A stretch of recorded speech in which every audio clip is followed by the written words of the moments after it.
وبركاته. الحمد لله رب العالمين والصلاة والسلام على رسوله الأمين وعلى آله وأصحابه ومن استنى بسنته إلى يوم الدين وبعد. Inshallah ta'ala, let's just get everybody together so we can get started, inshallah. I'm going to wait for you guys to come closer, inshallah. See all those beautiful faces, mashallah.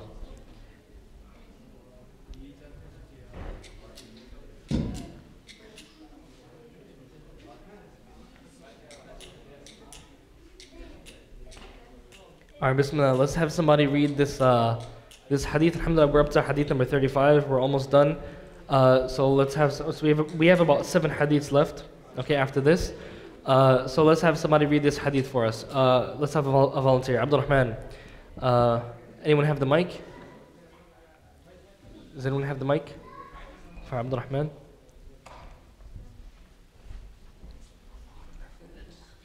Yeah, right there. On the authority of Abu Hurairah radiallahu anhu, who said, the Messenger of Allah sallallahu alaihi wasallam said, "Do not envy one another, and do not inflate prices for one another, and do not hate one another, and do not turn away from one another, and do not undercut one another in trade, but rather be slaves of Allah and brothers amongst yourselves." There's more.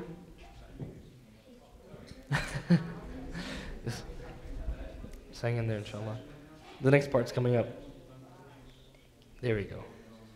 A Muslim is not the Muslim.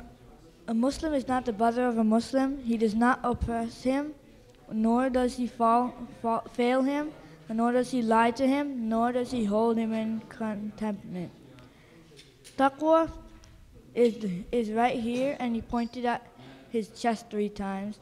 It is evil enough for a man to despise his Muslim brother. The whole of Islam is inviolable for another Muslim, his blood, his property, and his honor. Good. Reported by Imam Muslim. Excellent. So this hadith is in Sahih Muslim. I'm going to ask that you guys, inshallah, brothers, just try to keep the talking down just a bit. Continue conversation, just keep it down, inshallah, so that we can all benefit, inshallah ta'ala. So this is a very beautiful hadith. This hadith is there's a connection between this hadith and the previous hadith. The previous hadith was the hadith of Abu Sa'id al-Khudri, where the Prophet ﷺ, he tells us that whoever sees an evil, let him stop with his hand. If he can't, then with his tongue. If he can't, then with his heart. Right? So that hadith that we discussed last week, that has to do a lot with how we deal with each other as Muslims. That when you see something wrong, you try to put a stop to it, right? And that's your obligation as a believer, right? In whatever way that you can. And now, inshallah ta'ala, we're going to talk about our relationship with the believer, with our fellow believers. And the Prophet ﷺ, he mentioned many different things that we should not do. In other words, there's many rights that we have over each other. And the Prophet ﷺ, he lists a lot of things, and he forbids us from doing a lot of those things because there's going to cause some harm or corruption in the Islamic society. So the first thing the Prophet ﷺ, he says, "La tahasadu," that do not be jealous of one another. Do not be envious of one another. Now, hasad, the scholars, they have a lot of opinions as to what hasad means. Okay, what does hasad mean? We say in Surah Al-Falaq, وَمِن شَرِّ حَاسِدٍ إِذَا حَسَدٍ. We seek refuge in Allah from the envier when he envies. But what exactly is envying? Is hasad just wanting something that somebody has? Right? Is hasad, does it mean that you dislike that somebody has something? Or is it a step further? Or is hasad that you want that person to be deprived of what they have? Alright? So scholars have different opinions. Ibn Taymiyyah, Ibn Uthaymeen, they have the view that hasad is just the fact that you just dislike the fact that somebody has something. Right? The fact that you dislike that. Right? It's a whole other level when you actually want that thing to be taken away now. You know, some people, they're jealous of other people and they actually strive and try to ruin that person's reputation, to tarnish their name, right? To bring them down, right? And to be honest, this is something scary because you even hear stories about scholars doing this, right? There's this one sheikh, he was just giving advice to the people, right? He was just giving advice to the people. And he said that how there are some du'at, some people who teach classes, when they hear about somebody else teaching the same class, they get jealous. And they warn against other people and they get jealous. When they hear that somebody is establishing a community center, it's jealousy now. It's me versus you, right? And they will try to do whatever they can to bring the other group down, right? And this type of mentality is it goes back to hasad. And a lot of people, they fall into hasad and they don't even realize it. Right? So nobody is free from hasad, guys. Nobody is free from hasad, from envy. Right? You could be the most knowledgeable scholar in the world. Right? You're not free from this. You could still fall into it, and it's very easy because the more you have, the more you're afraid to lose. Right? And we become more competitive over things in life.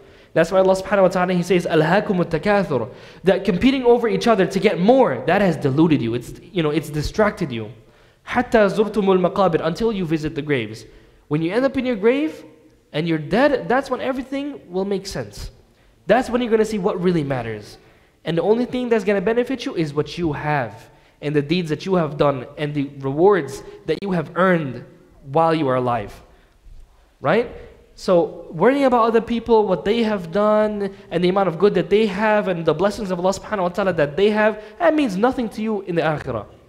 But hasad, when you have hasad now you're violating one of the rights of your brothers. You're violating one of the rights of your sisters. So now you're harming yourself. Right? You're harming yourself. Just think about that. Somebody else has something, right?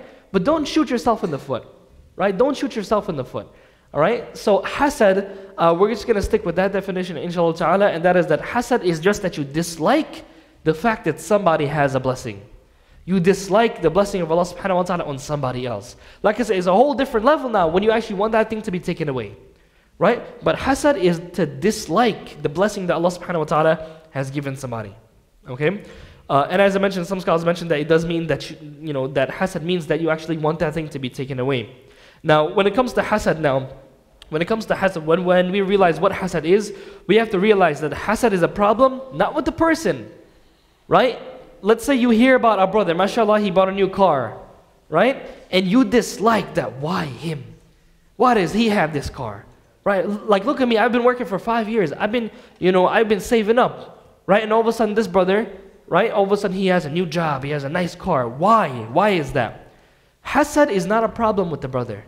Hasad is not a problem with the people. Hasad is a problem with who? No. Hasad is a problem with who? With Allah. Hasad is a problem between you and Allah. Why? Because who gave that brother that blessing? Who gave that sister that blessing that you're envious of? That you have hasad concerning? Allah subhanahu wa ta'ala gave that person that blessing. So as we said, the definition that we gave for hasad is to dislike the blessing that somebody has. And who gives blessings? It's Allah subhanahu wa ta'ala who gives blessings. So when we realize that Allah Azza wa Jalla is Al-Hakim, Allah's name Al-Hakim, what does that mean? What does Al-Hakim mean? Well, we say that Allah is, وَهُوَ الْعَزِيزُ الْحَكِيمُ. We read it in the Quran all the time. What does that mean? The one who is wise, he's all wise. Hakim in the Arabic language literally refers to somebody who has hikmah. Now hikmah we say is wisdom, but literally, linguistically, hikmah is to put something in its proper place. Right? The opposite of hikmah is dhulm, where it's putting something in its improper place. So really just think about it. When somebody has hasad to somebody else, they're jealous of somebody else in the way that's haram, where it's hasad, they don't have a problem with the person. They have a problem with the blessing. And who gave that blessing in the first place? It's Allah subhanahu wa ta'ala. You see how scary and sick this is? Right? Is that it's as if they're accusing Allah subhanahu wa ta'ala of putting a blessing in the wrong place. That person shouldn't have it. I should have it. Or somebody else should have it. Why this guy? It's as if they're accusing of Allah subhanahu wa ta'ala of committing dhulm. Right? And we saw the hadith number, I believe hadith number 24, where it's a hadith Qudsi, where Allah subhanahu wa ta'ala, He says, Ya ibadi, O my slaves, inni haramtu dhulma ala nafsi. I've made dhulm haram upon myself, forbidden upon myself. وَحَرَّمْتُهُ وَجَعَلْتُهُ بَيْنَكُمْ مُحَرَّمًا. And I've made it forbidden among you as well. So dhulm, when it comes to Allah subhanahu wa ta'ala, Allah Azza wa Jalla is free of that. Allah is free of committing any form of oppression. But Allah subhanahu wa ta'ala gives His blessings to whoever He wants. Because He is Al-Hakim, and He puts things in the right places. So when it comes to hasad, it's something that is very dangerous, and it really destroys a person's belief when it comes to Allah subhanahu wa ta'ala. And that's why there's a hadith in the Sunan of Abu Dawood, narrated by Abu Hurairah radiallahu anhu. The Prophet sallallahu alayhi wa sallam, he says, إِيَّاكَ وَالْحَسَدِ. He said, beware of hasad. فَإِنَّ الْحَسَدَ يَأْكُلُ الْحَسَنَاتِ. Because hasad consumes good deeds. It eats away at your good deeds. كَمَا تَأْكُلُ النَّارُ الْحَطَبِ. Just as fire eats away at wood. You ever been camping? Right? You know that when you throw a piece of wood in there, that the fire all of a sudden, very quickly just starts to eat that wood up. Becomes black. right? You see the, it's become, very ashy. And after a while, what happens to that piece of wood that you put it in the fire? Right? What happens to that piece of wood? Eventually it becomes just ash, right? Floating, just flying in the air. You pick it up, you crumble it, and it would literally just fly in the air. And before it was a big piece of, like log or a big piece of wood. So hasad eats up good deeds just like that. So a benefit we get from this hadith, brothers and sisters, this hadith of Abu Hurairah is that you can commit certain sins. Guys, you can commit certain sins that nullify some of your good deeds. Right? You could commit certain sins that eat away at your good deeds. Okay? What is the sin? And I think we've mentioned this before, but there's a sin that if you do, it's going to nullify all of your deeds. What is that sin? Shirk. Allah subhanahu wa ta'ala says in Surah Al-Zumar, لَإِنْ أَشْرَكْتَ لَيَحْبَطَنَّ عَمَلُكَ. That if you commit shirk, the Prophet is speaking to Allah Azza wa Jalla is speaking to the Prophet ﷺ and all of us by extension. That if you commit shirk, all of your deeds will be null and void. All your deeds will be null and void and fruitless. You won't be able to benefit from them. Right? That you're going to come on the Day of Judgment and you'll see your deeds and it's just going to float away like dust in the air. You won't even have them anymore. Think about how scary that is. Right? So hasad is one of those sins, right? That when you commit this sin, it can eat away at your good deeds. Right? We ask Allah subhanahu wa ta'ala to protect all of us. Ameen. And as I mentioned, nobody is safe from this. Nobody is safe from this. Right? That's why the Prophet, he warned us from this. Now, in this hadith, the Prophet ﷺ, he says, لا تحاسدوا. And the word تحاسدوا is not like تحسدوا. تحاسدوا, the verb تحاسد, يتحاسدوا means to do it to each other. The Prophet ﷺ is saying, do not be envious towards each other. Right? So it's an address to the entire community. Right? It's not to one person as opposed to the other. The Prophet ﷺ is speaking to all of the Sahaba. Right? None of you ever have envy towards each other. And then the Prophet ﷺ, he then says, وَلَا تَنَاجَشُوا. And do not do this action that's called tanajush. And the scholars, they explain that tanajush is this concept that we can understand in our modern society as rigged bidding. As rigged bidding. I don't know if you guys use eBay. Raise your hand if you still use eBay. There's nothing wrong with that. Raise your hand if you still use eBay.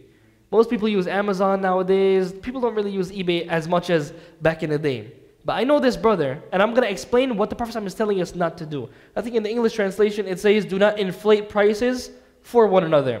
It's not just inflating prices on one another. Let me explain what this word is. So the Prophet, he says, do not envy one another, and then he says, do not inflate prices over one another. But that word that the Prophet forbade us from doing is called tanajush. And I'm going to explain what tanajush is. Imagine, imagine you're selling something on eBay. And obviously things work by what? By bidding. Somebody bids for the product, then somebody else bids a higher price, and it keeps going until there's a winner who's going to get the item. Right? So tanajush is, let's say I am selling an item on eBay. And I have a friend who also has an eBay account. Now because he's my friend, right? He's going to kind of top up the bidding. So if I put a product that I know people want, right? When the bid keeps going, I'm going to call my friend like, yo, you got 2 hours left for the bid. Bid, please. Right? Bid, make the price higher so that whoever really wants it is going to have to bid higher. You guys see how this is a type of deception here, right? So this is a type of deception here where you want people to pay higher. So you have somebody who's offering a price but they don't want to buy it at all. Right? Now obviously what's going to happen is if your friend, right, let's say me for example, I'm doing this type of transaction on eBay. I contact my friend, I'm like, yo, bid on this item, I want this guy to outbid you so he can pay me more money. Let's say my friend ends up winning the bid, it's basically just a fake transaction, right? eBay is going to see it as a transaction, but, he's not really going to give me any money for it. You guys understand what I'm saying? He's just there to kind of help me raise the price so I get more money. But it's a type of deception because the people that will see him bid, they're going to think that this guy also wants a product as well. So it's a type of deception. And the Prophet says that don't do this to each other. Right? So it's not just it's generally the concept of inflating prices on one another, to raise the price on one another. But tanajush is that same type of trickery there. Right? You have a group of people and you have that one guy and it's kind of a rigged bidding system. Right? That's what the Prophet he forbade the people from doing, from us doing to each other. And there's many reasons why the Prophet why he forbade this. We learned the hadith previously, la darar wa la dirar. There should be no harm. The Prophet forbade harm, and this is a type of harm. Right? You're trying to cheat people out of getting something that they actually want, and you're lying. Right? You're not actually trying to bid, but you just want to raise the price up. So there's a lot of deception here, and obviously I think anybody with common sense would think that this is wrong. Okay, there was a man. The Prophet ﷺ passed by the market one day, and there was a man who he put some dry corn on top of some wet corn, wet soggy corn. And the Prophet ﷺ, when the Prophet put his hand inside of the corn, and then he saw that obviously this man, the reason why he put the dry corn is because, come on, would you buy soggy vegetables and soggy corn? No, you wouldn't. But the man, he put dry corn on top, so if somebody dips in, they won't even realize it. He can kind of pull a fast one, put it in the bag really quick, and they won't even know. So when the Prophet put his hand in there, the Prophet he said, "What is this?" And then the Prophet he says, "Man ghashana falaysa minna." Whoever cheats us is not from us. And anytime you have this type of wording in a hadith, that you're not from us, you're not from the Muslims, that the Prophet is free from you, that indicates it's a major sin. It's not some small sin. Right? Because if the Prophet is saying you're not from the Muslims, that's not because of a minor sin. That's because of a great crime that you've committed against your brothers and sisters and against Allah subhanahu wa ta'ala. So cheating people is something that is haram in all of its different forms and types. Right? So you can, like the Prophet is going to mention a few more things, but if you keep that concept in your mind that we're not supposed to cheat one another, then you'll see exactly why he forbade certain things. Okay? So, and then the Prophet ﷺ, he then says, وَلَا تَبَاغَضُوا, right? وَلَا تَبَاغَضُوا, and don't hate one another, right? Don't have hatred towards one another, all right? Now, there's a very beautiful hadith that the Prophet ﷺ, obviously during his time, the Sahaba were two groups. In Medina, you had the Muhajirun and you had the Ansar. Now, some people, they would dislike the Ansar. The Prophet ﷺ, he says, Ayatul Iman, that a sign of Iman is Hubbul Ansari, is loving the Ansar. Wa ayatul nifaq, and a sign of hypocrisy is bughdul ansar, is hating the ansar. So you could see that to gauge somebody's iman, to gauge your iman, how much do you hate the believers? Do you hate your brothers and sisters? Do you hate the Muslims and you love the kuffar? That's something that could be detrimental to your iman, right? So, and the Prophet made it a point that it's a sign of somebody's iman that they love a group of believers, and it's a sign of nifaq, of hypocrisy, that they hate the believers. Right? So the Prophet, he forbade us from hating one another. Now, the scholars, they have a principle, and that is no believer should be hated totally. Right? Could you actually hate a believer? And the answer is yes. You could actually hate a believer, and sometimes it may be obligatory to hate a believer to a certain extent. But to totally hate a believer from all aspects, that doesn't exist in Islam. That's what is haram, to hate somebody totally. You hate somebody's guts.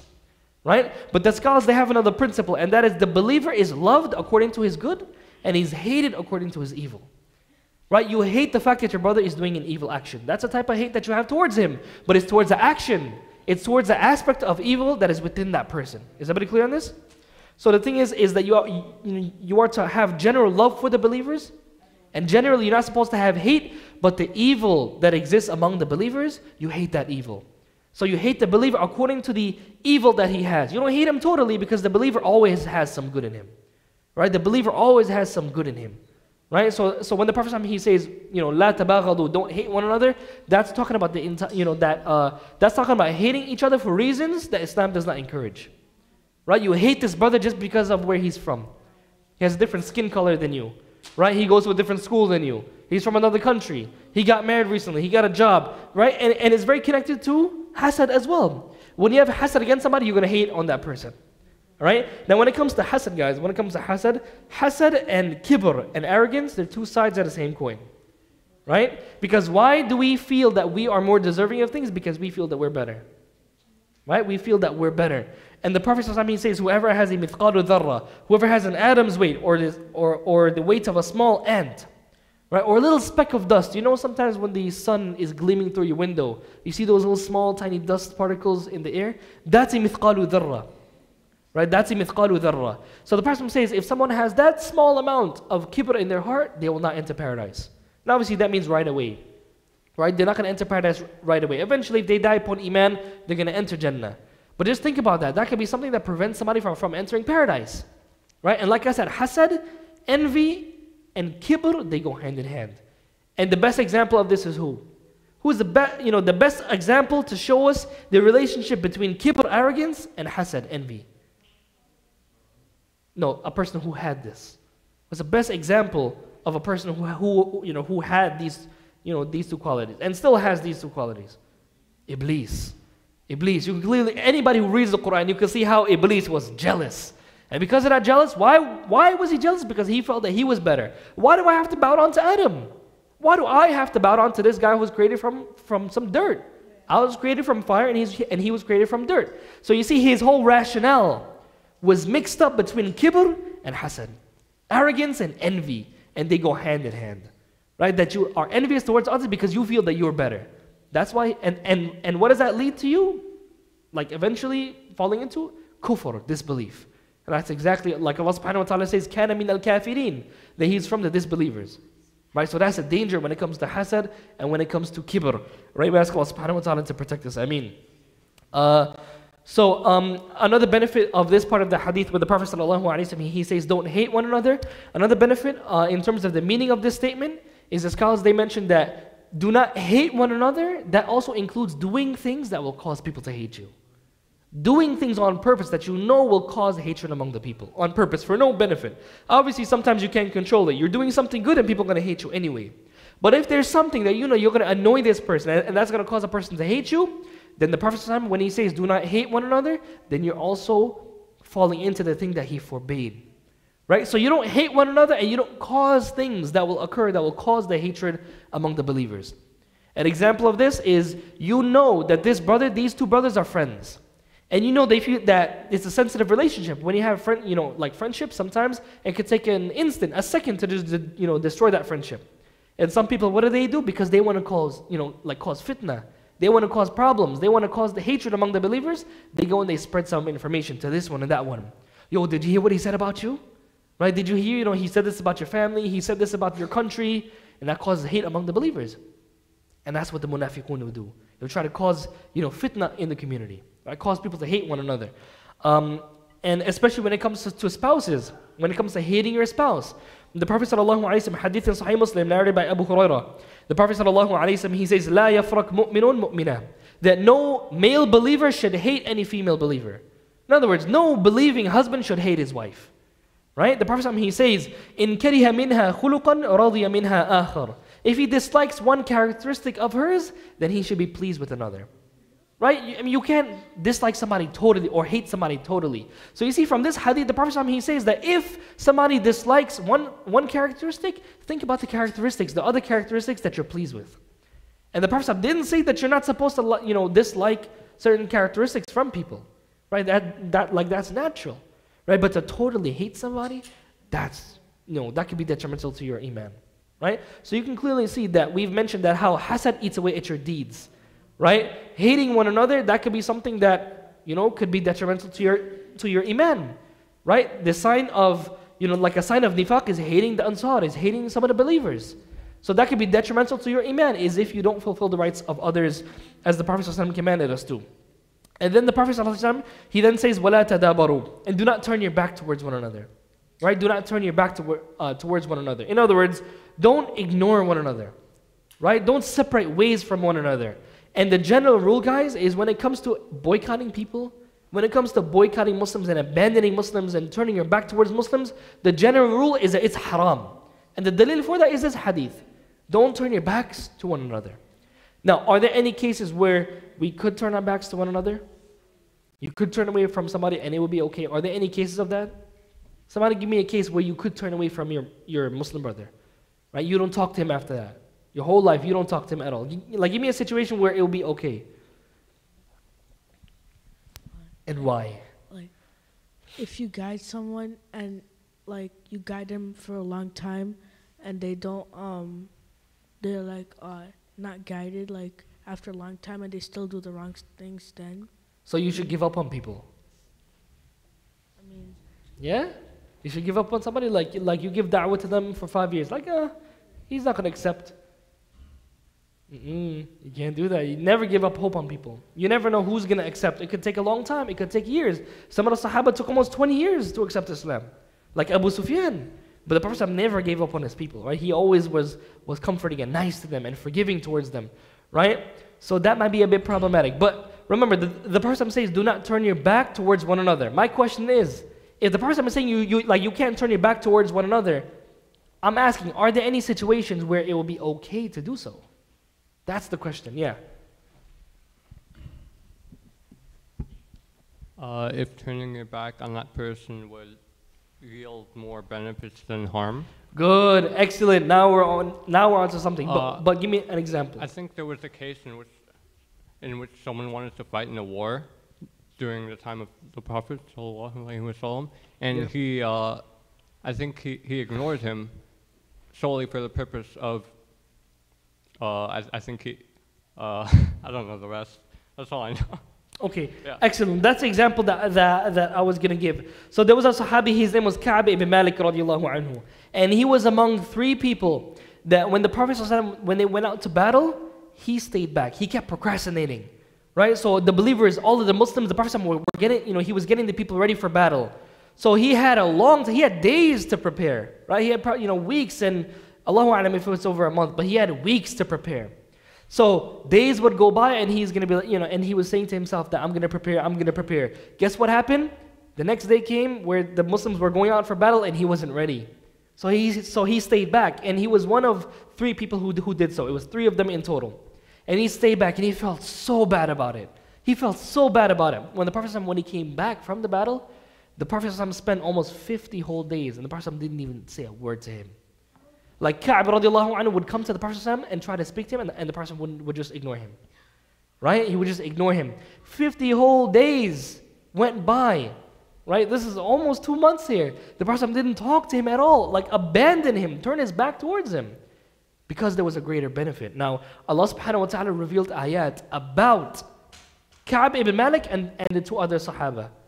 Right? In Surah At-Tawbah, Allah subhanahu wa ta'ala mentions وَعَلَى الثَّلَاثَةِ الَّذِينَ خُلِّفُوا. And Allah subhanahu wa ta'ala mentions that He has pardoned and forgiven the 3 who were left behind.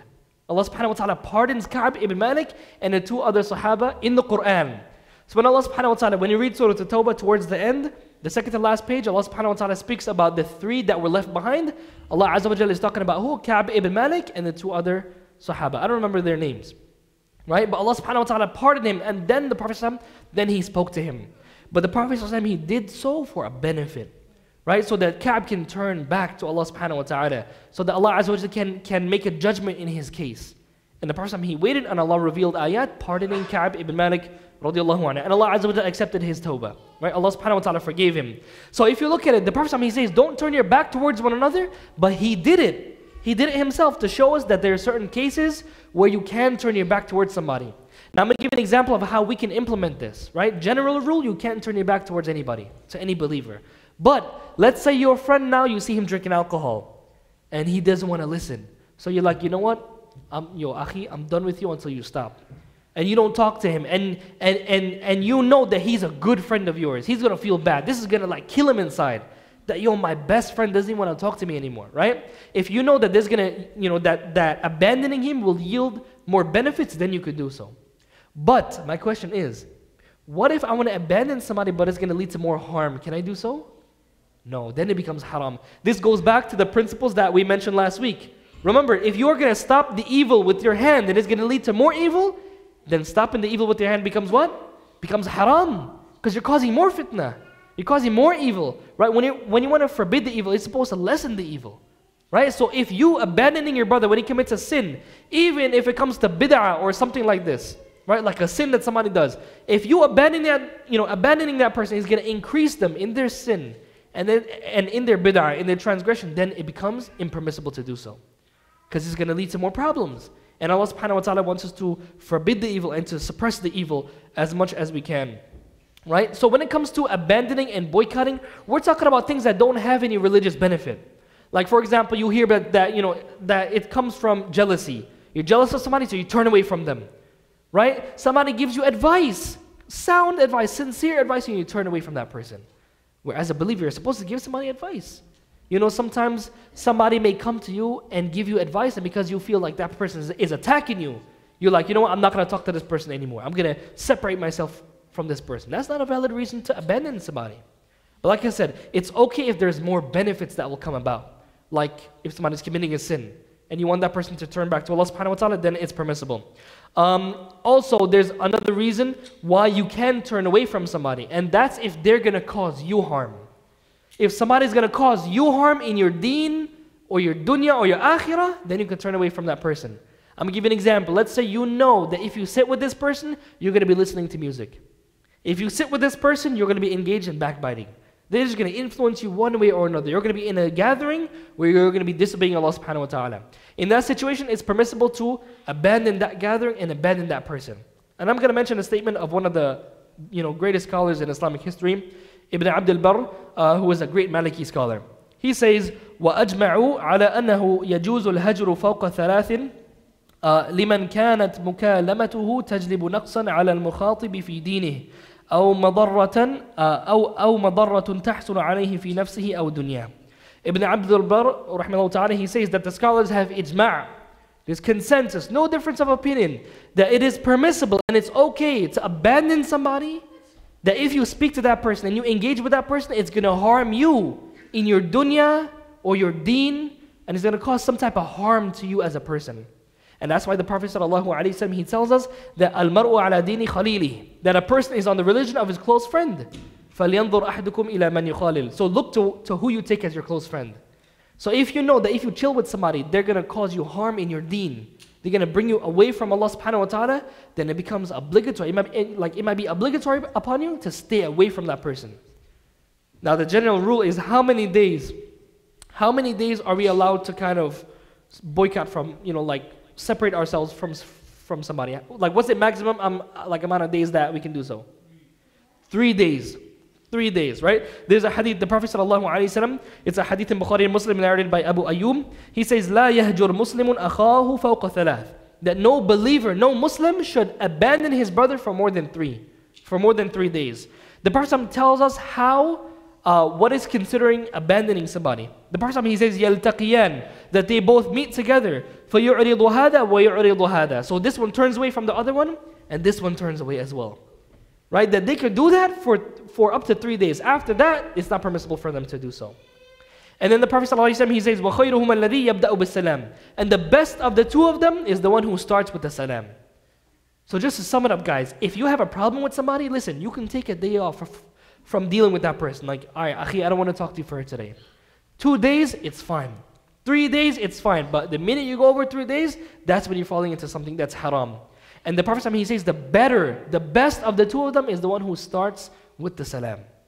So the way in which you can cut off that abandoning is just by giving the salam. That's the least you can do to kind of, not involve yourself in sin. If you have problems with somebody, at least give them the salam after the 3rd day. Right? Give them the salam after the 3rd day. And the Prophet ﷺ, there's another narration where he says that, he tells us the danger if you continuously abandon your brother. The Prophet ﷺ, he says, إِن مَاتَ عَلَى صِرَامِهِمَا لَمْ يَدْخُلَ الْجَنَّةَ جَمِيعًا. The Prophet ﷺ said, if they separate from each other for more than 3 days, and they die in that state of abandoning each other, both of them will not enter paradise. Both of them will not enter Jannah. Think about how scary that is. You have a problem with a brother, and it's not a valid reason to abandon him. It's for some dunya reason, for some silly reason. Right? He married the sister that you wanted to get married to. Oh, I'm not going to talk to the brother anymore. Okay, akhi, I'm mad at you for 1 day, 2 days, 3 days. Okay, after 3 days, you better give that brother salam or try to talk to him and not abandon him. Alright? But if that goes on for months, years, then subhanAllah, imagine you both die in that situation. We ask Allah subhanahu wa ta'ala's pardon. Ameen. And for Allah to protect us. Ameen. Right? But, this is something serious. Now, I have a question. We have, for example, if I ask you guys how many Facebook friends you have, some of you have hundreds of Facebook friends. Now, do you talk to your Facebook friends every 3 days? So when you're not talking to your friends for weeks at a time, does it mean that you're abandoning that person? No. The Prophet ﷺ tells us what it means to really abandon somebody. It's somebody who you continuously meet on a consistent basis, but because of a problem, then you turn away from that person on purpose. That's when it becomes haram for more than 3 days. But let's say my brother, I don't talk to him in 5 days, or 5 days, or 6 days, or a week, and we don't have any problems, then that's okay. But if it's deliberately turning away from somebody for an invalid reason, then you might fall into this hadith where if you both die like that, you're not going to enter paradise. We ask, as I mentioned, we ask Allah subhanahu wa ta'ala's protection. And I know this brother, he married this sister, and he had some problems with his father-in-law and his mother-in-law. And it took them almost over 10 years or almost 10 years to finally come back together. And the brother that I'm talking about, like he'll be trying to contact the family members. If you're trying to do your part, then you have no sin. Because the Prophet, he said the best of the two of them that separate from each other is the one who starts with the salam. And sometimes it takes guts to do that. It's not easy to do that. Right? You have a problem, but akhi, I'm going to work it out. Assalamu alaikum. If the brother doesn't want to come back together with you, then that's on him. But you've done what's obligated upon you. Right? So we have to try to be the better person. Right? We have to try to be the better person. And the Prophet ﷺ, he then says, وَلَا يَبِعْ بَعْضُكُمْ عَلَى بَيْعِ بَعْضٍ. And none of you should buy over the sale of his brother, or sell over the sale of his brother. In other words, the Prophet ﷺ is forbidding us from overriding somebody's sale. From overriding somebody's sale. For example, and I'm going to give you an example of this. Let's say for example, you go to a store. Okay, just try to visualize this for me. You go to an electronics store, and you see that your brother in Islam, who also comes to the same message as you, right? Let me just give you an example. Let's say Bakr goes to the store, and Bakr wants to buy this computer, but Bakr sees that his friend over there, Zayd, says to the store owner that, hey, listen, I'm gonna give you the money, but just hold this this electronic item, right? Just hold it down for me. I'm gonna pay you next week, right? So now what you do, you see that this brother made an agreement. Zayd and the store owner made an agreement that Zayd is gonna buy it. The Prophet ﷺ is saying that don't buy or sell over the sale of your brother. You see that they already have an agreement. So for you to now go in now, and you say to the store owner that, listen, I know Zayd. Zayd is giving you for, Zayd is going to pay $100 for this. Yo, I really want this. I'm going to give you $200 for this. Right? So the Prophet is saying, don't do that. If somebody agreed to buy something, then don't go to the seller and offer like a higher price to try to get it from your brother. You guys understand how this is kind of messed up, right? Like imagine you go to the store, you give the guy money, and you're like, yo, listen, I'm going to pick this up next week. And all of a sudden somebody else comes in and then they give a higher price, and because the seller gets a higher price, he now gives the item away to somebody else. The Prophet is saying don't do that. Right now there's two ways in which this can cause harm. This can cause harm to the seller, and this can also cause harm to the buyer as well. All right? I'm going to give you so the example that I just gave is when it comes to harm, when it comes to the buyer. The buyer is going to get harmed in the example I just gave. Right? Imagine you going to a store, somebody else buys it over you. Right? That's kind of messed up. That's where you as a buyer, you get harmed. Another example of how the seller, the guy who's owning this electronics store, how he can get harmed, I'm going to give you an example of that. So example number 2. Let's say, for example, you have Bakr goes to the store. Now Bakr goes to the store and he says to the clerk that, yo, this TV, I'm going to buy this TV from you for $100. Okay, for $100. All right, now Bakr leaves the store. Now Bakr is like a delayed payment. He's like, yo, just hold down this TV for me, but we've agreed that I'm going to give you $100 for this TV. Now what happens? Bakr now goes to another store. And Bakr already made an agreement with the first seller in this store. Bakr goes to another store and he's like, yo, you're selling this TV for $50? Right?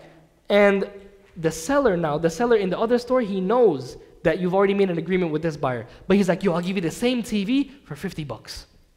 So now Bakr is like, yo, let me buy this. And Bakr is like, nah, man. Bakr says to the first store owner that I'm not going to buy it from you. Right? So the Prophet is saying that don't buy or sell in a transaction that your brother has already agreed in. Why? Because that's kind of messed up. Right? That's kind of messed up. That's the type of deception there, where you've already agreed on something, but then somebody else comes in and they take your place because they're offering a better value. So that's what the Prophet is forbidding. And obviously you can see how that can cause animosity. Right? That you would think that your brother would be better than that. But he comes in your place and then he just takes the item that you want to get.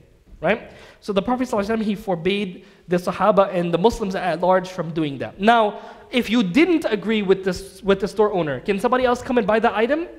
No problem with that. Let's say, for example, I am shopping around for TVs. I go in the first store and I say to the store owner that, hey man, I'm looking for a TV for $100. The store owner, he says, yo, I can give you this TV for $100. So then I'm like, okay, fine, it's fine. But I don't agree with him with anything. I just say that's a good deal, that's cool. I'll keep looking around. Now I go to another store and then I buy a TV for $50. Am I shortchanging him? No, this is fine because I never agreed on it. right? So to buy over the sale of somebody, if there's no agreement, it's fine, right? And obviously this is common sense here, right? It's fine if there's no agreement. Like there's a second scenario where it would be okay as well, and that's with the permission of the person. Let's say, for example, Bakr agreed with the store owner that he's going to buy for X amount of dollars, for $100, the TV. And Bakr allows Zayd to buy it for like a higher price, for example, or a cheaper price. If Bakr allows it, then there's no problem with that. Right? Then there's no problem with that. And you know, this happened to the Prophet ﷺ. All right? So there's a hadith in the Sunnah of Abu Dawood where the Prophet ﷺ, he bought a horse from a Bedouin. And the Prophet ﷺ, he bought this horse from the Bedouin and he agreed on the price and everything. Now the Prophet ﷺ went to get the money. Now when the Prophet ﷺ went to get the money, everything was agreed on everything. Guess what this Bedouin starts to do? He's trying to find somebody who's going to give him a higher price. He wants to get more money. So when the Prophet ﷺ comes back, the Prophet ﷺ is like, hey, what's going on? And then the Bedouin, he's like, I never sold this to you. Right? So you kind of see how this was even done to the Prophet ﷺ. So when he forbids us from doing this, he knows what he's talking about. He knows what it feels like to have this happen to him. Now, I'm going to tell you, this is probably one of the most amazing stories I've ever heard in my life. There's a hadith in Bukhari. You know that the Quran was never compiled during the time of the Prophet ﷺ. It was never compiled into one book. So which Khalifa, right after the person was Abu Bakr, then Umar, Uthman, and Ali, which Khalifa was the first Khalifa to actually compile it into one copy? Who was the first Khalifa to do so? Uthman? It wasn't Uthman. Uthman did the second compilation. Like he kind of took it a step further. But it was Abu Bakr during his Khilafah. A few years after the death of the Prophet ﷺ, that's when he realized that we need to compile this into one book. Because, you know, during the battles, the Sahaba who memorized the Quran, they died out. Not all of them, but a huge amount of them, right? They started dying out. So Abu Bakr was thinking that, you know, and he had a dialogue with Umar, right? And eventually Abu Bakr was convinced that we need to compile this Quran into one book. Now pay very close attention to this. Abu Bakr, who does he hire for this job? Who does Abu Bakr put in charge of the task of compiling the Quran? Who is it? Zayd ibn Thabit. Now Zayd ibn Thabit, he said that this was so difficult. He said that if Abu Bakr told me to move a mountain from its place, that would have been easier. Like just think about it. He's saying that his task of putting the Quran into one copy, that was really difficult. Now Zayd ibn Thabit was one of the young Sahaba who memorized the Quran. Now obviously Zayd could have just went home and just wrote the Quran from his memory. Right? Now Zayd ibn Thabit had certain conditions. Even though he knew it already, right? There's a hadith in Bukhari that he would not accept an ayah to put in the Quran until 2 witnesses came with each ayah. Right? So not only would he know the ayah as well, but in this final copy that the ummah will recite until the day of judgment, right? You need to put a lot of care into this. He doesn't want to make any mistakes. He wants to make sure that whatever ayah he's putting in there, that 2 others of the Sahaba also know the same ayah. Now, the amazing thing is Zayd ibn Thabit radiallahu anhu, he said that he found every ayah in the Quran except for one ayah. In other words, every other ayah of the Quran, 2 people came with this ayah. 2 people came with that ayah. So he had the whole Quran down where he had all of these witnesses and everybody can attest that these verses are from the Quran. But he couldn't find 2 people with one ayah. And that was an ayah from Surah Al-Ahzab. Now, Zayd ibn Thabit, he said, I couldn't find that ayah except with one person. Right? Except with one person. Now obviously, if Zayd ibn Thabit, if he finds the ayah with one person, does that go according to his conditions? It doesn't. What is his condition? He needs to have 2 people. So would that ayah be placed in the Quran? According to his conditions, it wouldn't. Now why do we have the ayah in the Quran? Back to the story of the Bedouin selling the horse. So back to the story. The person, he buys the horse from the Bedouin and then he goes home to get the money. The Bedouin starts selling it to other people. Now when he comes back, the Prophet ﷺ, he wants to pay the Bedouin the money for the horse. He wants to get the horse because he bought it. Right? The transaction was complete. The Bedouin, he says, I never sold this to you. And then the Prophet ﷺ, he's like, what? We just spoke. And then the Bedouin, he said that bring a witness. Bring a witness to the transaction. Prove to me, have somebody who saw it. If nobody saw it, I'm not giving you this horse. So then one companion, his name was Khuzaymah ibn Thabit. Khuzaymah ibn Thabit, he says, "O Messenger of Allah, I'm going to witness. I'll be a witness that you bought this horse."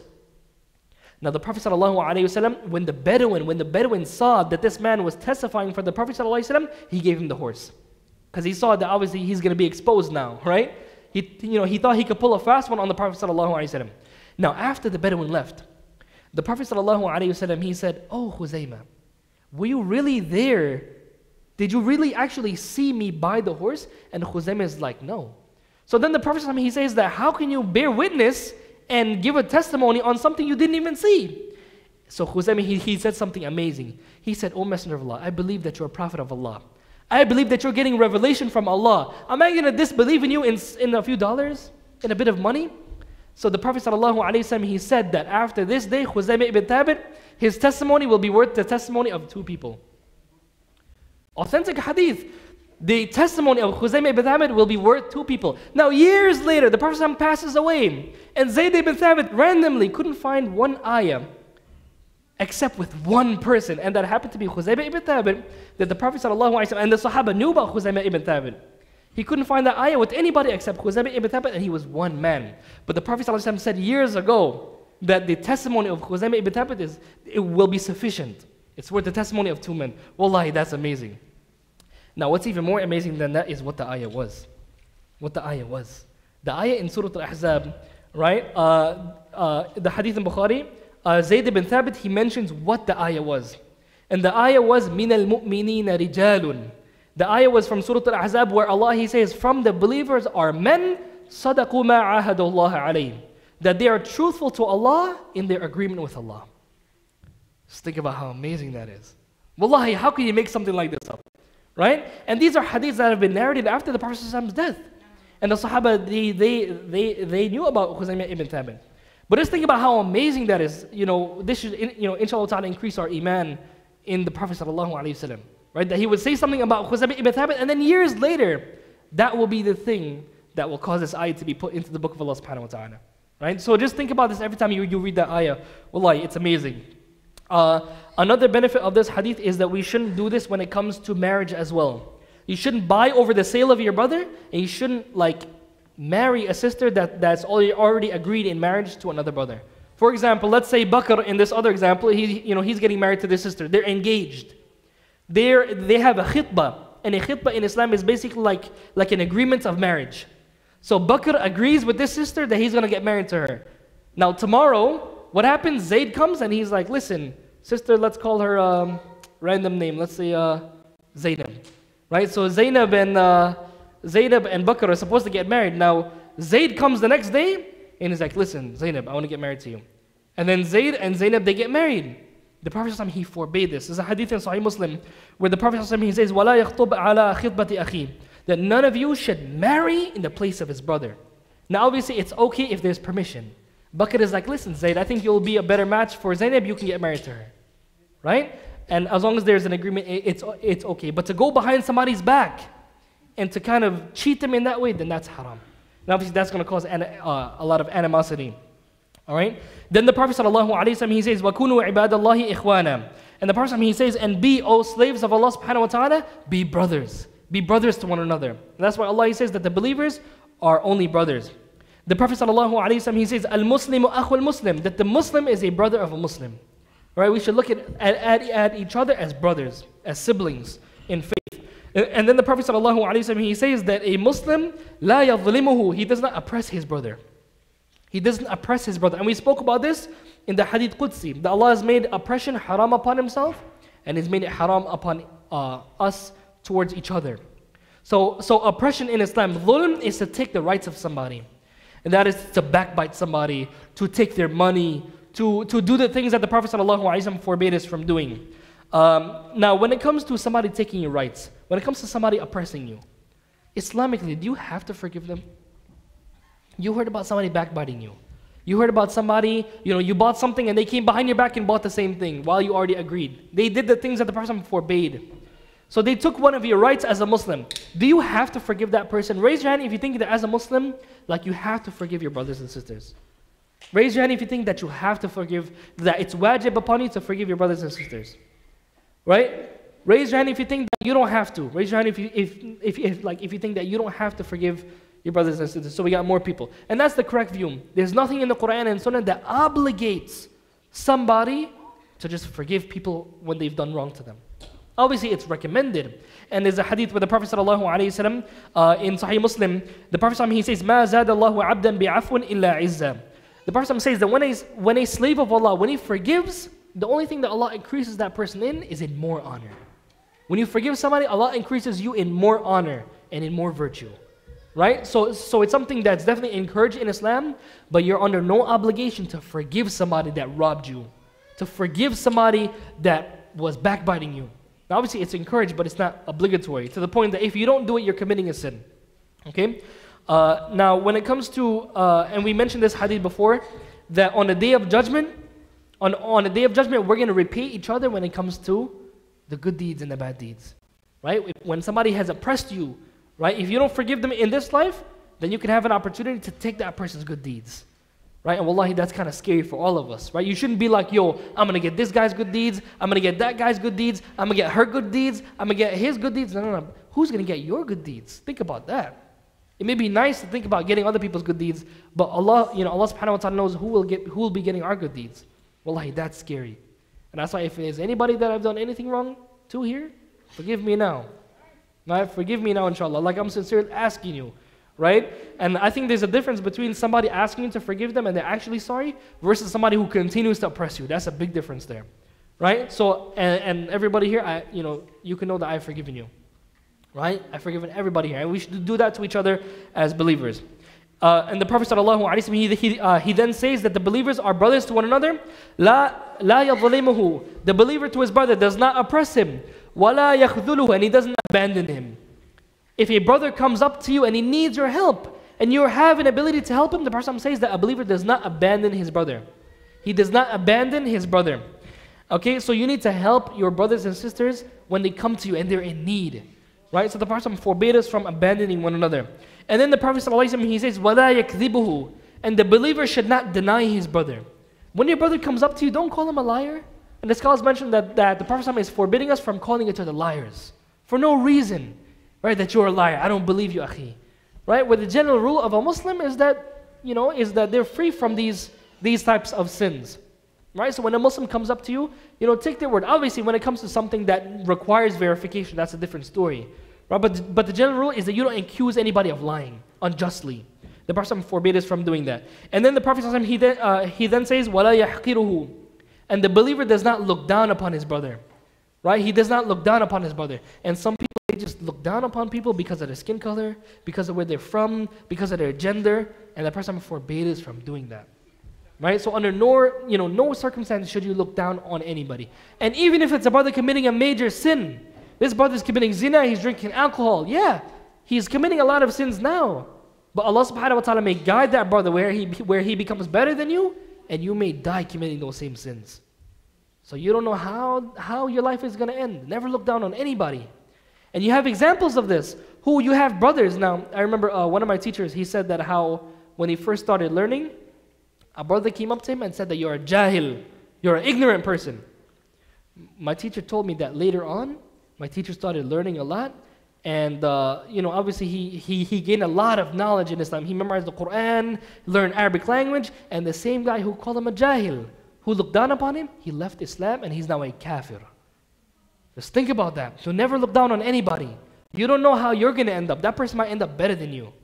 Right? Wallahi, that's scary. So never look down on anybody, no matter what their skin color is or their background is at all. And then the Prophet ﷺ, he then says, "At-taqwa ha-huna."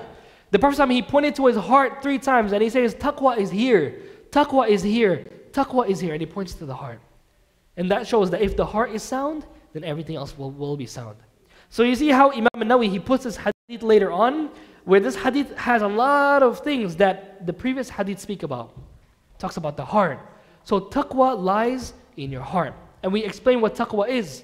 Taqwa, like somebody give me a definition of taqwa very, very quickly. Yeah.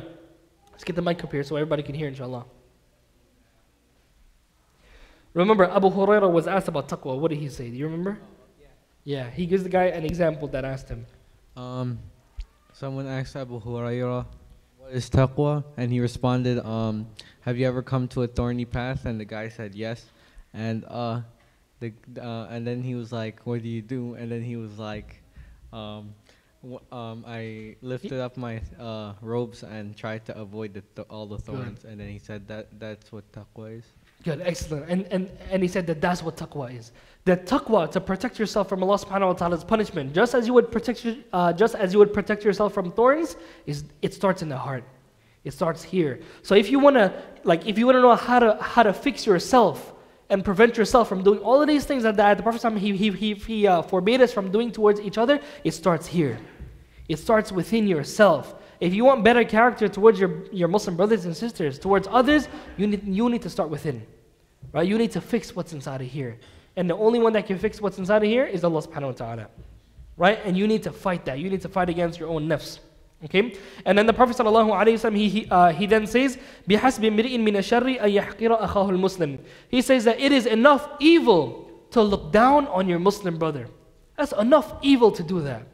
Right? To look down on your Muslim brother. And then the Prophet sallallahu alaihi wasallam, he says that كُلُّ الْمُسْلِمِ عَلَى الْمُسْلِمِ حَرَامٍ. That every Muslim to his brother is haram. We're haram towards each other. In what ways? The Prophet ﷺ, he says, دَمُهُ وَمَالُهُ وَعِرْضُهُ. That we are haram towards each other in our blood. My blood is haram to you. You can't shed my blood. Right? وَمَالُهُ, and their wealth. Muslims are haram towards each other in their wealth.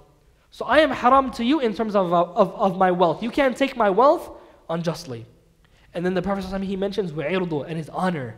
My honor is haram for you to take. Nobody can take your honor as a Muslim. Right? And if somebody does so, then they're doing so unjustly. So this last part of this hadith sums up everything. That if you want to protect yourself from committing oppression towards others, in their blood, in their wealth, and in their honor, it starts with taqwa. It starts with taqwa. That's why he pointed to his heart. We ask Allah subhanahu wa ta'ala that we purify our hearts. We ask Allah subhanahu wa ta'ala that we fulfill all of the rights of each other as believers. We ask Allah subhanahu wa ta'ala that we fulfill all of His rights. Ameen. Does anybody have any questions, any comments? Anything they want to add? Yeah?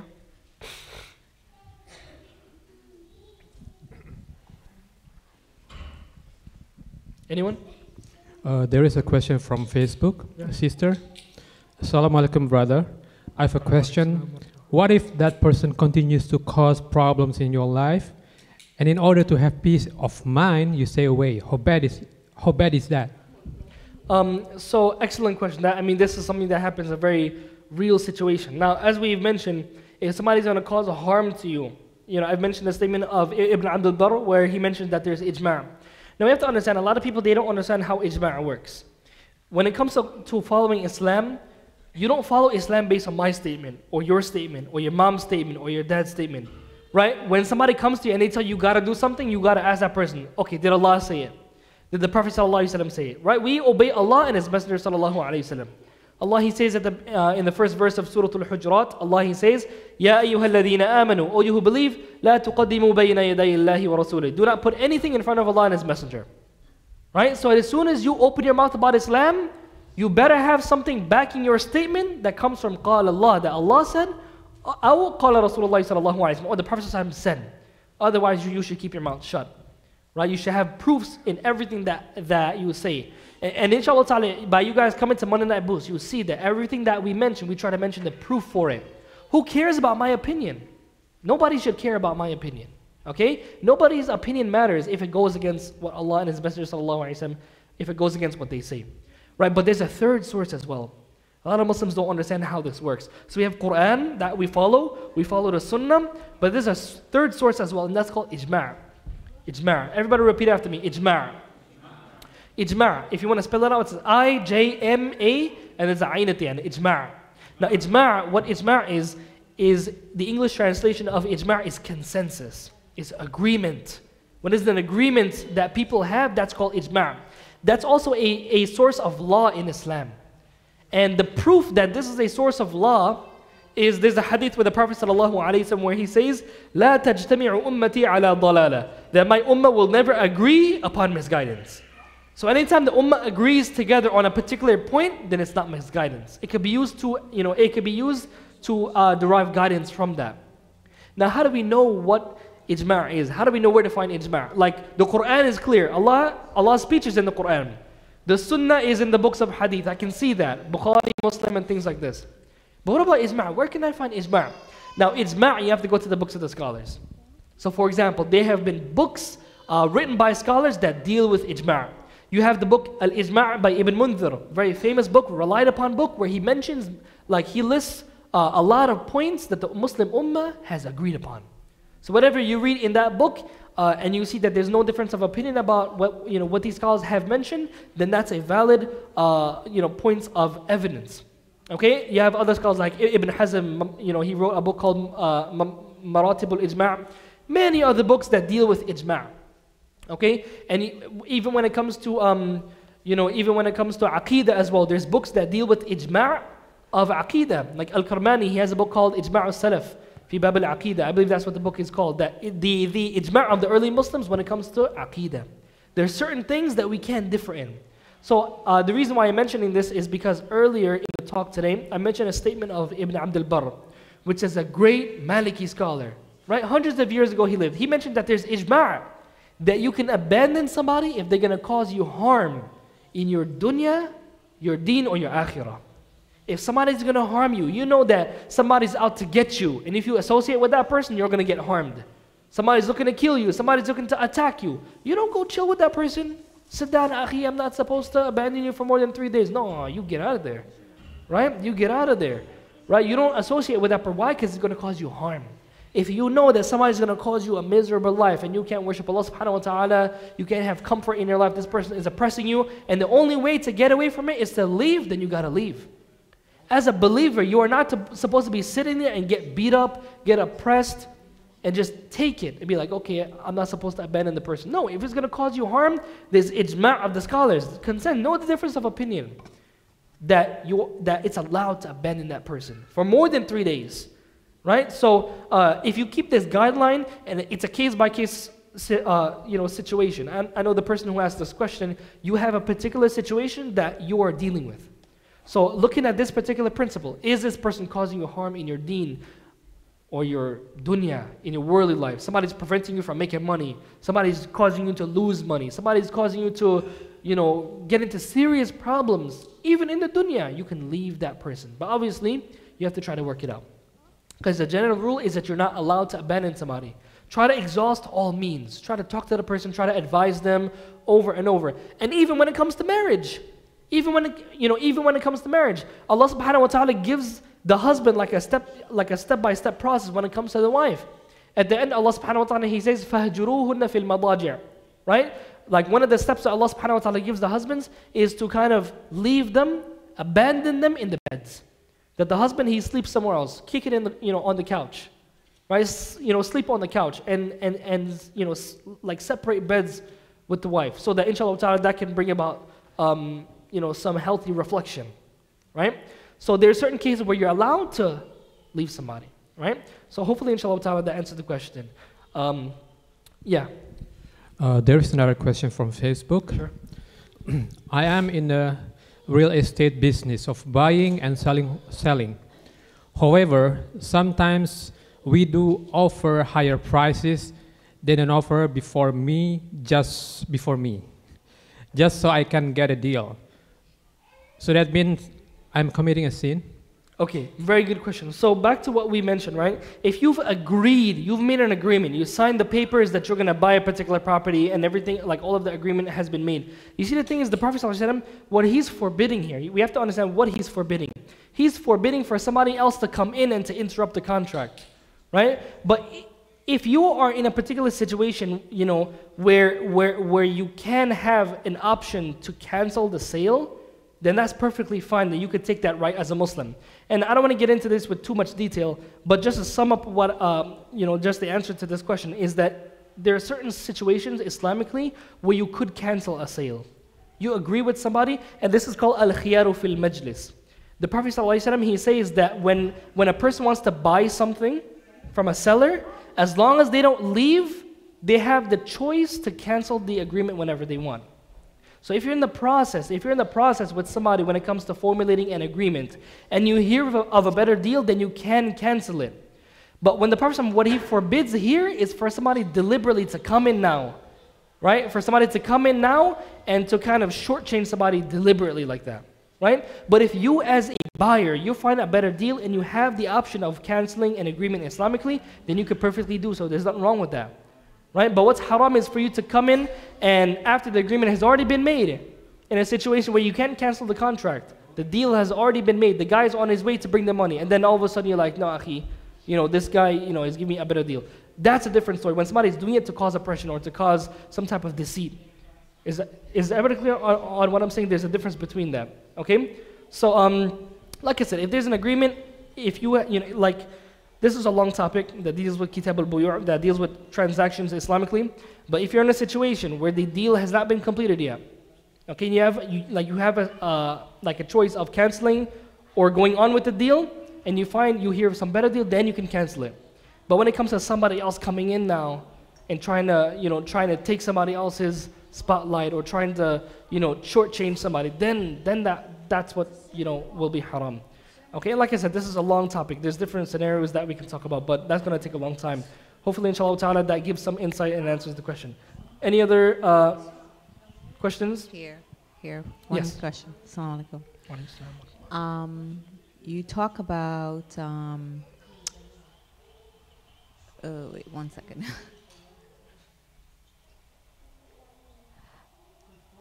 Bidding. Sorry.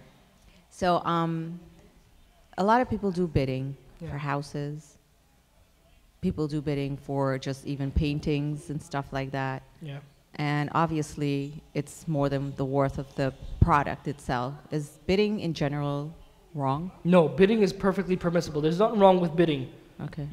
But when it's rigged though, when people are bidding, like let's say I have a painting here, or let's say this. I'm like, all right guys, who wants this light right here for $100? And one brother's like, I'll take it. What's wrong is I have a brother sitting here somewhere, and I'm like, yo, brother, right? I really want to sell this for $1,000. So whoever bids, right? If there's a time limit for the bid. Whoever bids, keep going up so that we can, so I can try to get $1,000. You see how that's wrong? That's what's wrong. But if it's just everybody bidding and it's fair and there's no cheating like this going on, there's nothing wrong with it, inshallah. All right? Wallahu a'lam. We'll take one more comment or question.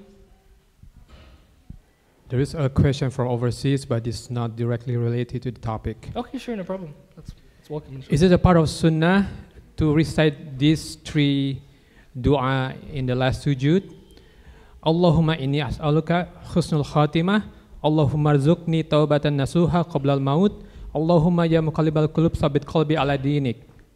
When it comes to sujood, saying that in sujood? In the last sujood, is it part of sunnah to recite it? The last sujood of salah? Yes. Allahu a'lam, I don't know. Okay. Allahu a'lam, Allah knows best. But if we recite it randomly, that's okay, right? It's okay, inshallah ta'ala. The Prophet, he says, أَقْرَبُ مَا يَكُونُ الْعَبْدُ إِلَىٰ رَبِّهِ وَهُوَ سَاجِدٌ. That the closest the slave is to his Lord is when he is in sujood. So, and the Prophet encourages us to make a lot of dua in sujood. So that's no doubt about it. I mean, those are very beautiful du'as. I mean, excellent du'as. You're asking Allah for rizq. You're asking Allah subhanahu wa ta'ala for a good end. You're asking Allah azza wa jal to give you thabat, to give you firmness. These are excellent du'as.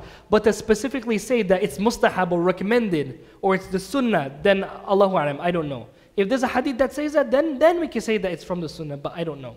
Alright? But if you want to make those du'as randomly, nothing wrong with that. Alright, nothing wrong with that. Alright, so we'll stop here, inshallah ta'ala. سبحانك اللهم وبحمدك نشهد أن لا إله إلا أنت نستغفرك ونتوب إليك. I think, do we have some more slides? Yes, we have bowling for the future, guys. It's going to be March 3rd, and it's going to be at 1 p.m. inshallah ta'ala. This is an event. Everybody's invited. There's a fee for it, okay? And normally we have this event every year. All of the proceeds will go towards the expansion project. So inshallah ta'ala, try to join us for this event, inshallah. Anything else? Yes, and we also have the masjid fundraising dinner that's coming up. So make sure that you save that date. We're going to be releasing more information as the days progress. But inshallah ta'ala, save the date, and we are also selling tickets for it as well. Yeah, and that's it. So we'll stop here. هذا وصلى الله وسلم وبارك على نبينا محمد وعلى آله وصحبه وسلم. والسلام عليكم ورحمة الله وبركاته.